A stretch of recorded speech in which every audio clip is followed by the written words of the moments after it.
सभी भक्तों को जय श्री राधे। मैं रोहित शास्त्री शिव शक्ति ज्ञान चैनल के माध्यम से आज पद्म पुराण के स्वर्ग खंड के अंतर्गत स्नातक और गृहस्थ के धर्मों का वर्णन करेंगे और क्या इनकी महिमा है, क्या इनकी विशेषता है, इसके बारे में हम जानकारी हासिल करेंगे। व्यास जी कहते हैं, ब्राह्मणों, श्रेष्ठ ब्रह्मचारी अपनी शक्ति के अनुसार 1, 2, 3 अथवा चारों वेदों तथा वेदांगों को अध्ययन करके उनके अर्थ को भली भांति हृदय में धारण करके ब्रह्मचर्य व्रत की समाप्ति का स्नान करें। वेदं वेदौ तथा वेदान वेदांगन तथा द्विजः अधीत्य च अधिगम्यार्थं ततः स्नायाद् द्विजोत्तमः। गुरु को दक्षिणा रूप में धन देकर उनकी आज्ञा ले स्नान करना चाहिए। व्रत को पूरा करके मन को काबू में रखने वाला समर्थ पुरुष स्नातक होने के योग्य हैं। वह बांस की छड़ी, अधो वस्त्र तथा उत्तरीय चादर धारण करे। 1 जोड़ा यज्ञोपवीत और जल से भरा हुआ कमंडलू धारण करे। बाल और नख कटाकर स्नान आदि से शुद्ध हो उसे छाता, साफ पगड़ी, खड़ाऊं या जूता तथा सोने की कुंडल धारण करने चाहिए। ब्राह्मण सोने की माला के सिवा दूसरी कोई लाल रंग की माला न धारण करे। वह सदा श्वेत वस्त्र पहने, उत्तम गंध का सेवन करे और वेशभूषा ऐसी रखे जो देखने में प्रिय जान पड़े। धन रहते हुए फटे और मैले वस्त्र ना पहने। अधिक लाल और दूसरे के पहने हुए वस्त्र, कुंडल, माला, जूता और खड़ाओं को अपने काम में ना लाए। यज्ञोपवीत, आभूषण, कुश और काला मृग चर्म इन्हें अपसभ्य भाव से न धारण करे। अपने योग स्त्री से विधि पूर्वक विवाह करे। स्त्री शुभ गुणों से युक्त, रूपवती, सुलक्षणा और योनिगत दोषों से रहित होनी चाहिए। माता के गोत्र में जिनका जन्म ना हुआ हो, जो अपने गोत्र में उत्पन्न ना हुई हो तथा उत्तम शील और पवित्रता से युक्त हो, ऐसी भार्या से ब्राह्मण विवाह करे। जब तक पुत्र का जन्म ना हो तब तक केवल ऋतुकाल में स्त्री के साथ समागम करे। इसके लिए शास्त्रों में जो निषिद्ध दिन हैं उनका यत्न पूर्वक त्याग करे। षष्ठी, अष्टमी, पूर्णिमा, द्वादशी तथा चतुर्दशी ये तिथियां स्त्री समागम के लिए निषिद्ध हैं। उक्त नियमों का पालन करने से गृहस्थ भी सदा ब्रह्मचारी ही माना जाता है। विवाह काल की अग्नि को सदा स्थापित रखें और उसमें अग्नि देवता के निमित्त प्रतिदिन हवन करे। स्नातक पुरुष इन पावन नियमों का सदा ही पालन करे। अपने वर्ण और आश्रम के लिए विहित वेदोक्त कर्म का सदा आलस्य छोड़कर पालन करना चाहिए।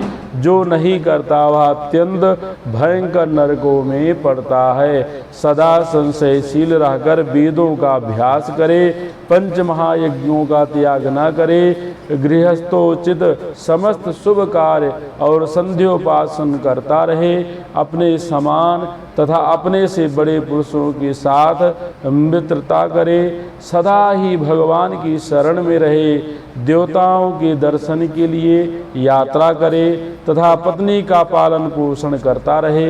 विद्वान पुरुष लोगों में अपने किए हुए धर्म की प्रसिद्धि न करे तथा पापों को भी न छिपाए।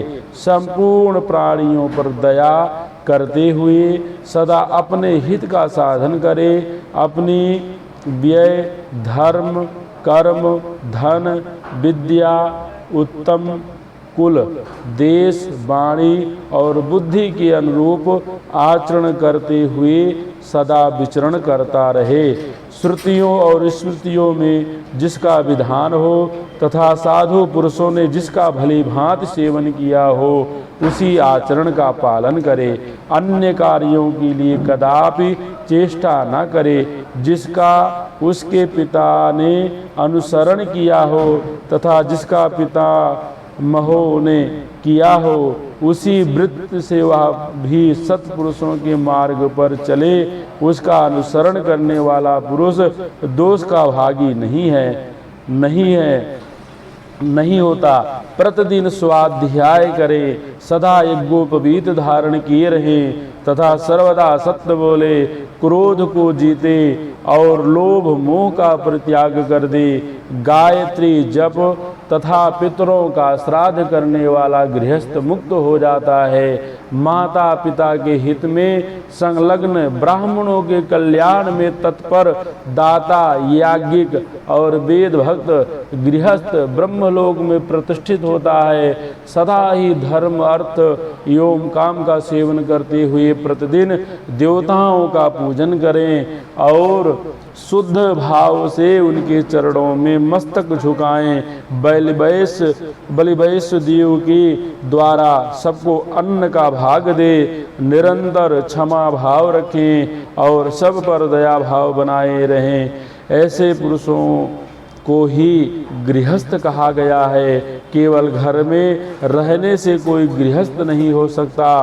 क्षमा, दया, विज्ञान, सत्य, दम, सम, सदा, अध्यात्म चिंतन तथा ज्ञान ये ब्राह्मण के लक्षण हैं। श्रेष्ठ ब्राह्मणों को उचित है कि वह विशेषतः इन गुणों से कभी अच्युत ना हो। अपनी शक्ति के अनुसार धर्म का अनुष्ठान करते हुए निंदित कर्मों का त्याग दें।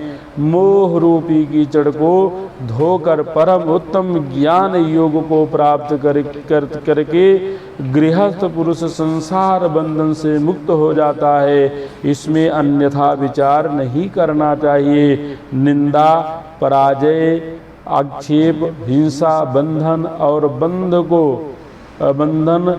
बध को तथा दूसरों के क्रोध से उत्पन्न होने वाले दोषों को सह लेना क्षमा है। अपने दुख में करुणा तथा दूसरों के दुख में सौहार्द, स्नेह पूर्ण सहानुभूति होने को मुनियों ने दया कहा है, जो धर्म का साक्षात साधन है। 6 अंग, 4 वेद, मीमांसा, विस्तृत न्याय, शास्त्र, पुराण और धर्म शास्त्र 14 विद्याएं हैं। इन 14 विद्याओं को यथार्थ रूप से धारण करना, इसी को विज्ञान समझना चाहिए, जिससे धर्म की वृद्धि होती है। विधि पूर्वक विद्या का अध्ययन करके तथा धन का उपार्जन कर धर्म कार्य का अनुष्ठान करे, इसे ही विज्ञान कहते हैं। सत्य से मनुष्य लोक पर विजय पाया जाता है, वह सत्य ही परम पद है। जो बात जैसी हुई हो उसे उसी रूप में कहने को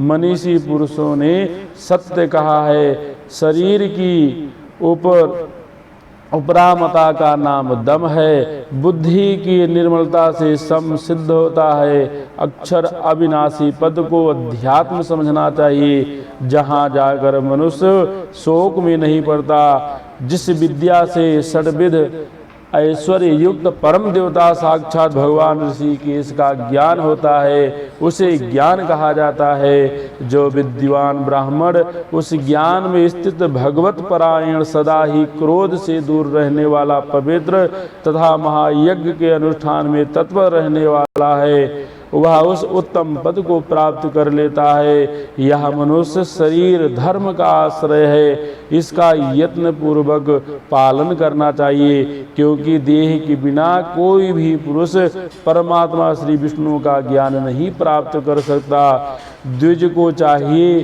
कि वह सदा नियम पूर्वक रहकर धर्म, अर्थ और काम के साधन में लगा रहे।